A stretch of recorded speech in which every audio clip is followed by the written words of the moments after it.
எல்லாருக்கும் வணக்கம். பத்திரிகையாளர்களே, தொலைக்காட்சி தோழர்களே, இணையதள நண்பர்களே, புகைப்பட கலைஞர்களே, உங்கள் அனைவருக்கும் மாலை வணக்கம். கொஞ்சம் தாமதம் ஆயிடுச்சு. ஏன்னா 6:30 மணிக்குன்னு சொல்லி 7:45 தான் ஸ்டார்ட் பண்ணோம். அதனால இன்னொரு 10-15 நிமிஷத்துல முடிஞ்சிடும். எல்லாம் பெரிய பேச்சாளர் யாரும் கிடையாது. இந்த காளியாட்டம் படத்துக்கு ஆடியோ ரிலீஸ்க்கு வருகை தந்துள்ள நம்ம கில்டு தலைவர் ஜாக்வா தங்கம் அவர்களையும், சமீபத்தில் நடைபெற்ற சென்னை, செங்கல்பட்டு, காஞ்சிபுரம், திருவள்ளூர் மாவட்ட திரைப்பட விநியோக சங்க செயலாளராக தேர்ந்தெடுக்கப்பட்டுள்ள நம்ம கலைப்புலி சேகன் அவர்களுக்கு கைத்தட்டி பாராட்டு தெரிவிப்போம். அதே மாதிரி அந்த சங்கத்தோட பொருளாளர் தருண்குமார் அவர்கள் இப்ப செலக்ட் ஆகி வந்திருக்கிறாரு. அவங்க அப்பா ஒரு பெரிய பைனான்சியர், உத்தம் சந்தின் பேரு. அவரோட வாரிசு தான் அவரு. சினிமால வாரிசுகளுக்கு எப்பவுமே தடை இருக்காது, ஏன்னா தொழிலை கத்துக்கிட்டு வர்றதுனால. அதே மாதிரி இளைய கம்பன் இவரோட பாட்டுல நிறைய ஹிட்டா இருக்கு. நிறைய பேர் என்ன பண்றாங்கன்னா, நம்ம நடிச்ச படத்துக்கோ இல்ல ஒர்க் பண்ண படத்துக்கோ வரமாட்டாங்க. அந்த விதத்துல எந்த படம் கூப்பிட்டாலும் அவர் ஒர்க் பண்ண படம் இல்ல ஒர்க் பண்ணாத படம் வந்தாலும் வர இளைய கம்பனுக்கு நம்ம ஒரு கைத்தட்ட பாராட்டு தெரிவிச்சுக்குவோம். அதே மாதிரி இயக்குனர் ராஜா மகேஷ், அதாவது அவரும் நிறைய படம் பண்ணிருக்கிறாரு. இப்ப வந்திருக்கிறாருன்னா இந்த படத்து மேலேயோ சினிமா மேலே இருக்கிற ஒரு இதுல வந்திருக்கிறாங்கன்னா அவங்களுக்கும் நம்ம கைத்தட்டி பாராட்ட தெரிவிச்சுக்குவோம். அதே மாதிரி எங்க யூனியனோட முன்னாள் செயலாளர் பொது துளசி பழனிவேல் அவர்களுக்கு, நீங்க கைத்தட்ட மாட்டீங்க, இருந்தாலும் கைத்தட்டுங்கன்னு சொல்றேன். இப்ப நம்ம படம் இந்த காளியாட்டம் பார்த்தோம் இல்லையா, ஒரு சிவன் பாட்டு ஒரு ரொம்ப உருக்கமா இருந்தது. இந்த மியூசிக் டைரக்டர் இல்லையா, சார்லஸ் மெல்வின், அவர் படத்துல பேர்லயே பார்த்தீங்கன்னா வின்னுங்கிறத வச்சிருக்கிறாரு. அதனால சக்சஸ் ஆயிடுவார் அவரு. ஏன்னா அவர் பேரை சொல்லும் போதெல்லாம் நீங்க கை தட்டுனீங்க, அதனால உங்களுக்கு முதல்ல உங்களுக்கு நீங்களே கை தட்டிக்கீங்க. அந்த பாட்டு எழுதுங்க பரணி குமார் நினைக்கிறேன். பரணிக்குமார் பரணிவீரன் இதான் ஃபர்ஸ்ட் படம்னு சொல்லி சொன்னாரு. அவரை கண்டுபிடிச்சு பாட்டு எழுத வச்ச முதல்ல மியூசிக் டைரக்டர் தான் நம்ம நன்றி சொல்லணும். நல்ல பிரமாதமா எழுதியிருக்கிறாரு. ஒரு சிவபக்தர்கள்லாம் உண்மையில இந்த பாட்டை பார்த்து ரொம்ப இதாவாங்க. இவங்களை பயன்படுத்தின முதல்ல டைரக்டருக்கு தான் நம்ம நன்றி சொல்லணும். யார்கிட்ட எந்த வேலையை கொடுக்கணும் சொல்லி பண்ணிருக்கிறாங்க. ஆதிராஜனுக்கு தான் சிறப்பா நம்ம சொல்லணும். பொதுவாக ஆடியோ ஃபங்க்ஷன்ல நிறைய சுவாரஸ்யமான விஷயங்கள்லாம் இருக்கு. அதுக்கு முன்னாடி நம்ம விநியோக சங்க செயலாளர் பொருளாளருக்கு ஒரு கோரிக்கையை வச்சுட்டு அதுக்கப்புறம் அந்த படத்து விஷயமா பேசலாம். அதாவது வருஷத்துக்கு 250 படம் வருது ஒரு மீட்டிங்ல நான் சொல்றேன். அதுல 25 படங்கள் மட்டும் ஆர்டிஸ்ட், டைரக்டர், பெரிய கம்பெனிகள் இருக்க படம் தான் வருது. மீதி 225 படங்களும் தட்டு தடுமாறி திசை தெரியாம அலைஞ்சு பலவித போராட்டங்களுக்கு அப்புறம் தேட்டருக்கு வருது. அதுல சரியான ப்ரொமோஷன் இல்லை, அது இல்லைன்னு தேட்டருக்காரன்ட்ட வாங்குறது ரொம்ப இதா இருக்குது. இப்ப நம்ம என்ன சொல்றோம்னா, இப்ப கலைப்புலி சேகர் சாதாரண ஆள் கிடையாது. அவர் பாடலாசிரியர், இசையமைப்பாளர், தயாரிப்பாளர், டைரக்டர், கதாசிரியர், வசனகர்த்தா, திரைக்கதை ஆசிரியர், டிஸ்ட்ரிபியூட்டர் அப்படின்னு டி ராஜேந்தருக்கு அப்புறம் பல அவதாரம் எடுத்திருக்கிறார் கலைப்புலி சேகர். அவரு இப்ப சினிமா நேசிக்கிற ஒரு கொஞ்சம் பேர்ல அவரும் ஒருத்தர்.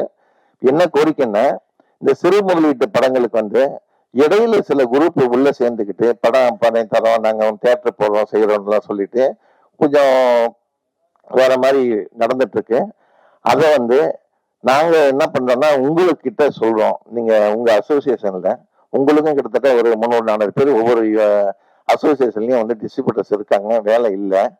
இதே மாதிரி தமிழ்நாடு ஃபுல்லா city, Chengalpattu, south Arcot, north Arcot, Trichy, Thanjavur, அதே மாதிரி சேலம், அப்புறம் மதுரை, ராமநாதபுரம், திருநெல்வேலி, கன்னியாகுமரின்னு ஒரு 9 டிஸ்ட்ரிபியூஷன் அசோசியேஷன் இருக்கு.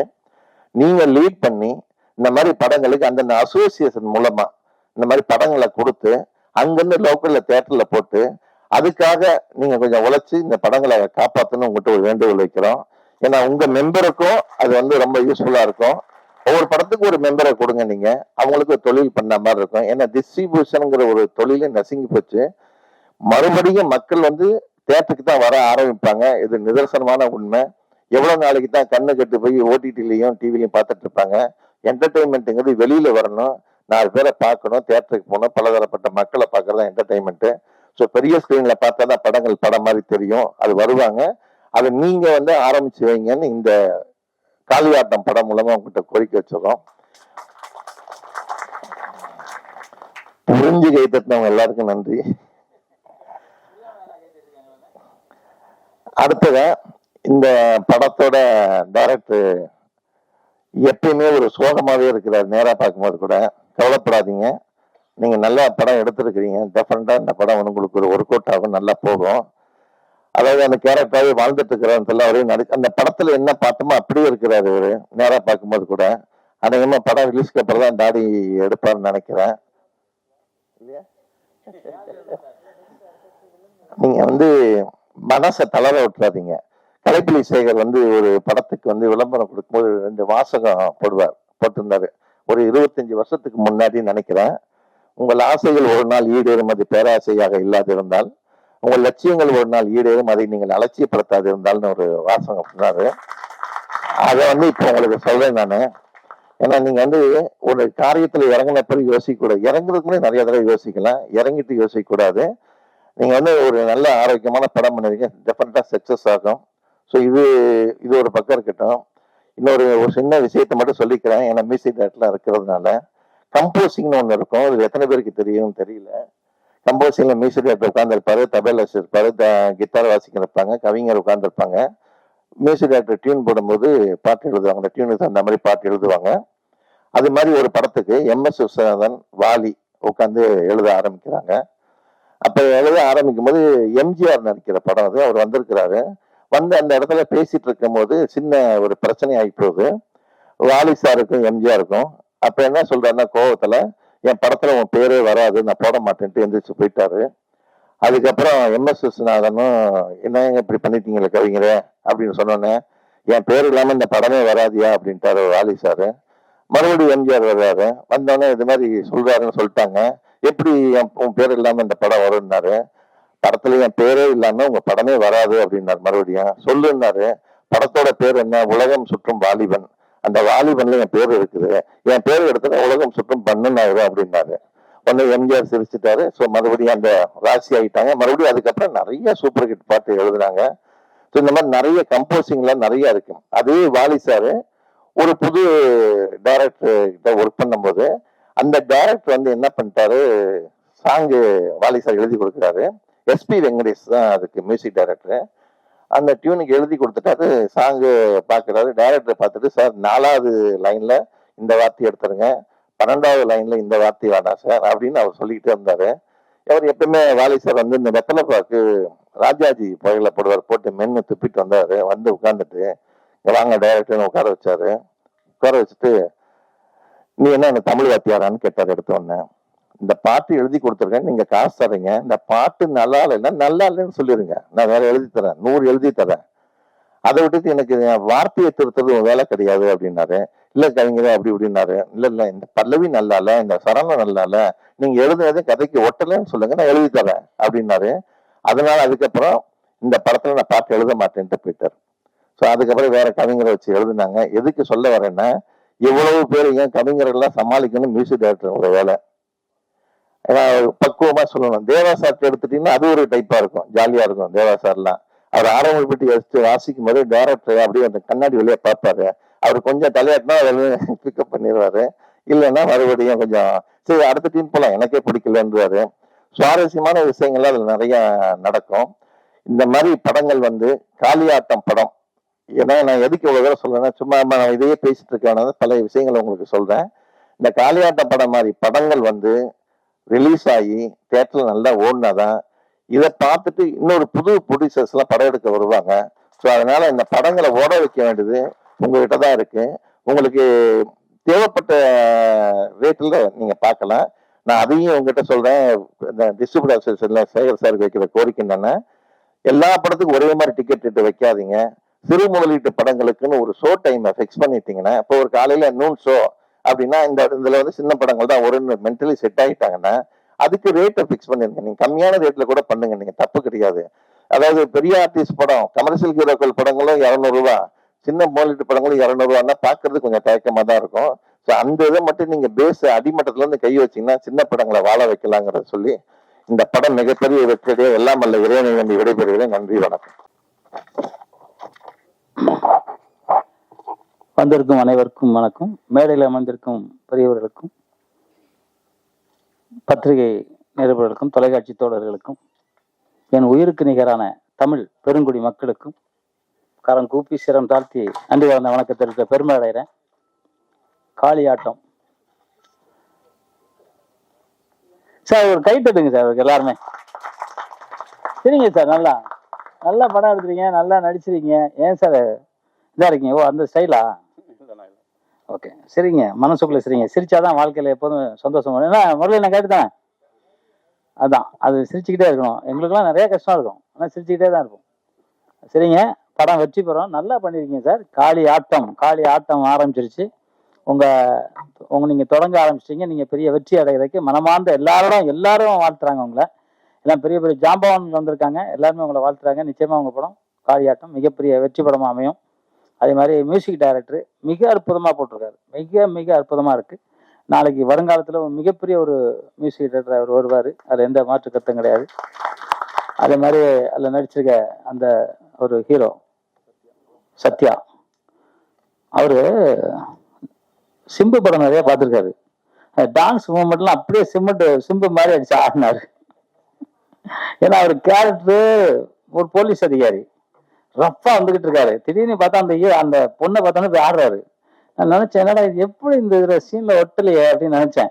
அப்பதான் இப்ப சொன்னாரு, இல்ல அவர் நான் தான் பண்ணியானாரு. ஆனா நல்லா ஆடி இருக்காரு, பிரமாதமா ஆடி இருக்காரு. ரொம்ப நல்லா வருவீங்க சார். நீங்க அந்த கேரக்டர் நல்லா அப்படியே ஃபாலோ பண்ணுங்க, நல்லா வருவீங்க. அது மாதிரி முரளி அண்ணன், விஜய் முரளி அண்ணன் வந்து எப்போதுமே நல்லா பேசி எல்லாருக்கும் ஒரு தைரியத்தையும் தம்பையும் கொடுத்துருக்காரு.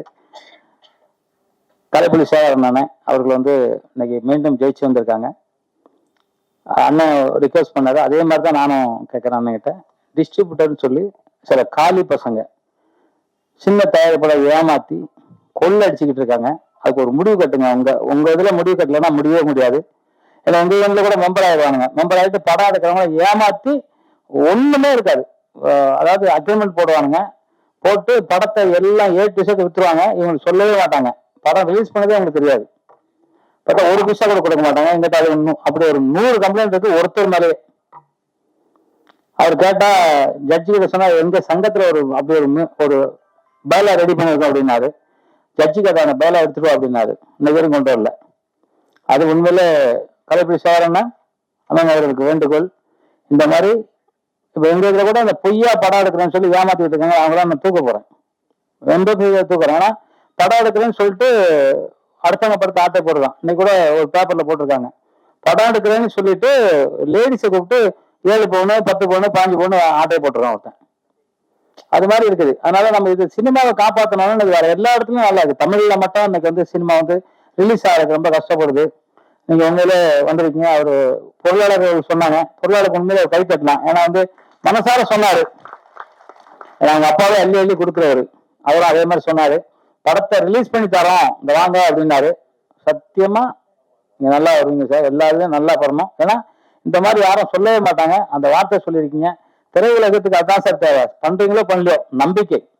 அந்த நம்பிக்கைக்கு தான் கடலை தாண்டிடுவான், நம்மளெல்லாம் தாண்ட முடியாது. அந்த நம்பிக்கைக்கு நீங்க குரல் கொடுத்தீங்க. அதே மாதிரி அந்த வில்லன் நடிகர், அவர் வந்து வில்லன் நடிகர்னு சொல்றாங்க, ஆனா என்னால அதை ஒத்துக்க முடியாது. ஏன்னா அவரு புரட்சி தலைவர் எம்ஜிஆர் மாதிரி சாப்பாடு போடுற நடிகர் அவரு. அவருக்கு வந்து உண்மையில பெரிய ராயல் சல்யூட் சார். உங்களுக்கு நீங்க இன்னும் பெரிய ஆளா வந்துருவீங்க. நீங்க யார்ட்டும் கேட்கவே வேண்டாம், நீங்க பெரிய ஆளா வந்தே தெரிவிங்க, யார முடியாது. அதே மாதிரி நம்ம பாடலாசிரியர் இளைய கம்பன் அவர்கள், இளைய கம்பன், அதான் கம்பன்னா கம்பன் வீட்டு கை தெரியாது, அது என்ன பழமொழியாச்சே, கம்பன் வீட்டு கட்டும் அப்படின்னு சொல்லுவாங்கல்ல. நான் படிக்கலாம்னா தெரியல, பட் அது மாதிரி உங்களை பார்த்தாலே எல்லாருக்கும் பாட்டு வந்துடும். அந்த மாதிரி நம்ம அண்ணன் செக்ரட்டரி, பழைய முன்னாள் செக்ரட்டரி அவர்களுக்கும் மற்றும் வந்திருக்க அனைத்து இருக்கும் அந்த அக்கா வந்து ரொம்ப நல்லா பேசினாங்க. உங்க பேர் வாயில வர மாட்டேங்கண்ணே, சாப்பிட்டா இருங்கண்ணே, ஜாகா தங்கண்ணே இருங்கண்ணே.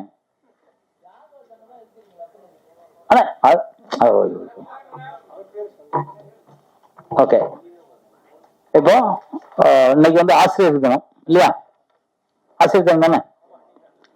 அந்த ஆசிரியர் கை தட்டலாமா? இங்க யாராவது ஆசிரியர் வந்திருக்கீங்களா? யாராவது ஆசிரியர் இருக்கீங்களா? இல்ல, ஓகே. ஸ்கூல் டீச்சரா அது? இல்ல அப்ப நானும் குருநாதர் தான். இல்ல ஸ்கூல் டீச்சர் இன்னைக்கு வந்து ஸ்கூல் டீச்சரே வந்து ஒரு பையனை அடிச்சுட்டா உடனே ஜெயிலு இல்லைங்க. ஸ்கூல் பையன் ஒருத்தன சும்மா லைட்டா அப்படி அடிச்சுட்டா ஜெயிலு. ஏன் சொல்லுங்க? அதெல்லாம் பையன் படிக்க மாட்டான், கஞ்சா படிப்பான், சாராயம் படிப்பான். அப்ப அவங்கெல்லாம் எங்க ஊர்ல எல்லாம் வந்து என்ன பண்ணா, கண்ணை மட்டும் ஒட்டுங்க டீச்சர், மற்ற எல்லாம் தோலை உரிச்சு எடுத்துருக்காங்க. அன்னைக்கு வந்து அத்தனை பேரும் நம்பர் ஒன்னா ஜெயிச்சிருக்காங்க. இன்னைக்கு அத்தனை பேரும் சாராய கடை இருக்காங்க. அத்தனை பேரும் சொல்ல முடியாது, ஒரு 80% சாராய கடை போயிட்டாங்க. ஏன்னா டீச்சர் கண்ட்ரோல் பண்ண முடியல, வாத்தியார் கண்ட்ரோல் பண்ண முடியல. அந்த வாத்தியார் வந்து அம்மா அப்பா குரு இந்த 3 பேர் இல்லைன்னா ஒருத்தன் கண்டிப்பா கட்டு போயிடுவான். இன்னைக்கு வாத்தியார் கட்டுப்படாதவன் நாளைக்கு போலீஸுக்கு தான் கட்டு போடணும், போலீஸ் கட்டுப்படாதவன் ஜெயில தான் இருக்கணும். ஜெயிலுக்கு என்ன பண்ணணும்? கல் உடைக்கணும், குனிஞ்சுதான் இருக்கணும். இன்னைக்கு குனிஞ்சு படிச்சா நாளைக்கு நிமிர்ந்து வாழலாம். அந்த குனிஞ்சு படிக்காத அத்தனை பேருமே குனிஞ்சுதான் வாழுவாங்க. ஏன்னா அதுக்கப்புறம் அவங்க வாழ்க்கை இருக்காரு. அந்த ஆசிரியர் தினம் ரொம்ப பெருமையான தினம் அது. எல்லாருக்கும் வந்து அந்த ஆசிரியர்கள் வாழ்த்து சொல்றது ரொம்ப பெருமை அடைகிறேன். இந்த படத்துல வந்து எல்லாருமே நல்லா பண்ணியிருக்காங்க. நடிகர்களா இருக்கட்டும், அது இந்த ஆக்டர்ஸ் எல்லாமே வந்து ரொம்ப நல்லா பண்ணியிருக்காங்க. டைரக்டர் பிளஸ் ப்ரொடியூசர் அவரு நடிகர். ஆமா 3 இது மியூசிக் பண்ணலையா? இது மாதிரி எல்லாமே பண்ணியிருக்காரு. அவர் எனக்கு ரொம்ப கால நண்பர். அவரு எப்படியும் ஜெயிப்பாரு. நாங்க வந்து சினிமாவில் நான் 52 வருஷமா சினிமாவில் இருக்கேன். எனக்கு பார்த்துருக்கேன் நிறைய பேர் ஒண்ணுமே இல்லாத மாதிரி இருப்பாங்க, திடீர்னு அப்படி ஒரு டாப்ல இருப்பாங்க. அந்த மாதிரி நீங்க வந்துருவீங்க, எதுக்குமே கவலைப்படாதீங்க. இந்த படம் வெற்றி அடைஞ்சு நீங்க திருப்பியும் வந்து வேற இன்னும் பிரம்மாண்டமான படமா நீங்க பண்ணிக்கிட்டே இருப்பீங்க. நீங்க வந்து அந்த ஒவ்வொரு சீன் பை சீனுமே நல்லா நடிச்சிருக்கீங்க. நான் நினைச்சேன் இவரு பிரமாதமா நடிச்சிருக்காரு அப்படின்னு நினைச்சேன். ஏன்னா ராஜ்கிரண் சார் வந்து முன்னாடி நாங்க ஃபர்ஸ்ட் வந்து ராஜ்கிரண் சார் பண்ணும்போது அண்ணன் முருகன் தெரியும். ராஜ்கிரண் சார் பண்ணும்போது எப்படிதான் அந்த கேரக்டர் எப்படிதான் வந்து சும்மா ஒரு ஃபைட்டுக்கு தான் வருவாரு. ஆனா ஒரு ஃபைட் இருக்கா படத்துல? இருக்குல்ல, அது ஃபைட் போட்டீங்களா? போடவே இல்லை. ஃபைட்லாம் போடணும் சார். ட்ரெயிலர் பார்க்கும்போது எல்லாரும் சொல்லுவாங்க இதுல ஒரு 10 டேரக்டர் இருப்பாங்க, நம்ம சரி ஃபைட் நல்லா பண்ற ஹீரோ போடலாம்னு நினைப்பாங்க. அதுதான் சார் நீங்க தான் சார் உங்களை பிரபலப்படுத்தணும். நமக்காக யாரும் நம்ம தான் நம்ம பண்ணிக்கணும். நம்ம உடம்பு எப்படி முக்கியமோ அது மாதிரி நம்ம புகழும் நமக்கு முக்கியம். நம்ம உயிர் எவ்வளவு முக்கியமோ அது மாதிரி நமக்கு வந்து எல்லாமே நமக்கு முக்கியம். நம்ம வந்து நம்மளை பாதுகாக்கணும் முதல்ல. எல்லாம் வந்து நான் கேட்பேன் எல்லாத்தையும், நிறைய காலேஜுக்கு சிறப்பு நான் கூப்பிடுவாங்க. கேட்டா யார் உங்களுக்கு பிடிக்கும்னா ஒருத்தர் சொல்ல எங்க அம்மா பிடிக்கணுமா, ஒருத்தர் எங்க அப்பா பிடிக்கணுமா, ஒருத்தர் விஜய் பிடிக்கும் பாரு. ஒன்ன பிடிக்குமானா பிடிக்காதும் பாரு. முதல்ல ஒன்ன பிடிக்கணும். ஒன்ன பிடிச்சா மட்டும்தான் நீ ஜெயிக்க முடியும் வாழ்க்கையில, இல்லைன்னா ஜெயிக்கவே முடியாது. நான் நல்லா இருக்கேன், நான் சொல்லுவேன் 200 வயசு வரைக்கும் நான் வாழ்வேன்னு சொல்றேன், வாழ்வேன். முடியாதுன்னு கிடையவே கிடையாது. ஏன்னா 400 வருஷம் வாழ்ந்துட்டு சித்தர்கள் இருக்காங்க, நான் பார்த்துக்கிட்டு இருக்கேன், பேசிக்கிட்டு இருக்கேன், அவங்க கூட பழகுறேன். அதனால என்னால முடியும் அப்படின்னு நான் சொல்றேன். அவ்வளவுதான். இப்போ வந்து 40 வயசுல இருக்கிறாங்க, ஒரு 12 வயசு பையன் படிக்கிற பையன் ஹார்ட் அட்டாக்ல இருக்கான். ஏன்னா சாப்பாடு சரியில்லை, சாப்பாடு முறைகள் சரியில்லை. மென்னு சாப்பிடணும் முதல்ல. அந்த மென்னு யாரும் சாப்பிடவே இல்லை.